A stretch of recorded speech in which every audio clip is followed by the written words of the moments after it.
In the heart of a vast, green forest, where the trees stood tall and rivers flowed with crystal clear water, lived a magnificent golden deer, Nigrodhamaga.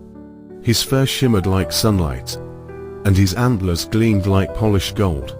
He was no ordinary deer, he was wise, kind, and the noble king of a large herd. The other deer trusted him, for he always guided them to safety and protected them from danger. Birds chirped joyfully in the treetops, and a soft breeze carried the scent of fresh blossoms.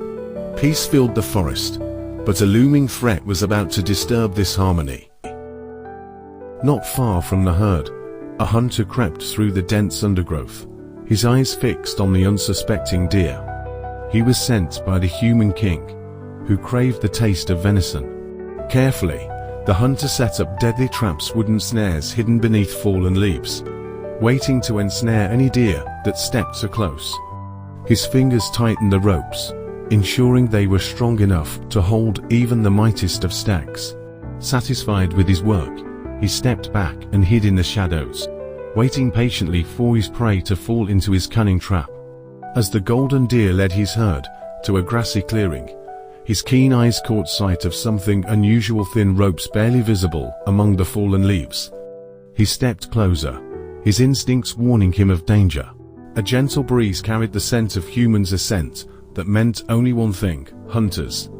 His heart grew heavy, for he knew what this meant. Carefully, he turned to his herd.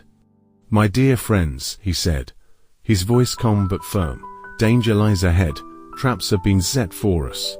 We must tread carefully and avoid this place at all costs."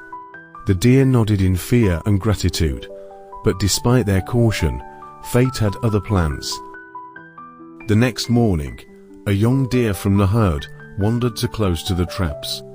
In an instant, the rope snapped tight around its legs. The deer cried out, struggling desperately, but the more it fought, the tighter the snare became.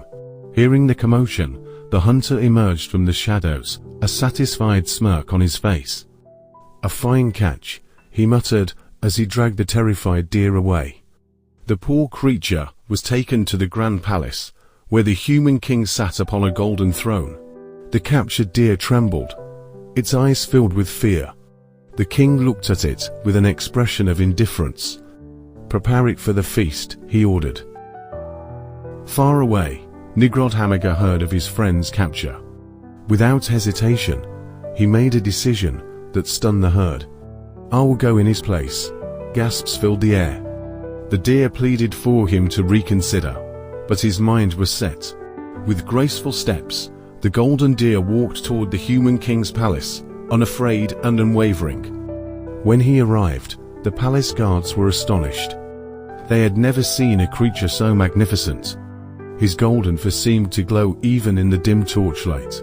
Without fear, he stepped before the throne and bowed his head. "O great king," he spoke gently, "release the young deer. He is innocent. Take me instead." The king, who had seen many wonders in his life, was struck silent. Never before had an animal spoken with such wisdom, such compassion. A deep silence filled the court. The king rose from his throne, stepping forward to meet the golden deer's gaze. In those kind eyes, he saw something he had never noticed before: selflessness. "Tell me, golden one, why would you give your life for another?" Nigrodhamaga smiled. "Because kindness is the greatest gift one can offer. Life is precious, and no creature, great or small, deserves to suffer." The king's heart, once hardened by power, softened. A wave of realization washed over him. He turned to his guards, "Release the young deer, and from this day forth, no deer shall ever be hunted in my kingdom." A sigh of relief spread through the court. The captured deer was freed, running back to the forest. Nigrodhamaga bowed in gratitude, his golden fur glowing under the setting sun. As the golden deer returned to his herd, a sense of joy and safety filled the air. The trees swayed gently, as if whispering their approval. The birds sang louder, and the river sparkled under the golden sunlight. From that day forward, the king protected the deer and all the creatures of the forest. The hunter, watching from afar, lowered his bow. He had come to take life, but he left with a lesson he would never forget. And so, the golden deer continued to lead his herd, not with strength alone, but with wisdom and compassion. For kindness, once given, has the power to change even the hardest of hearts,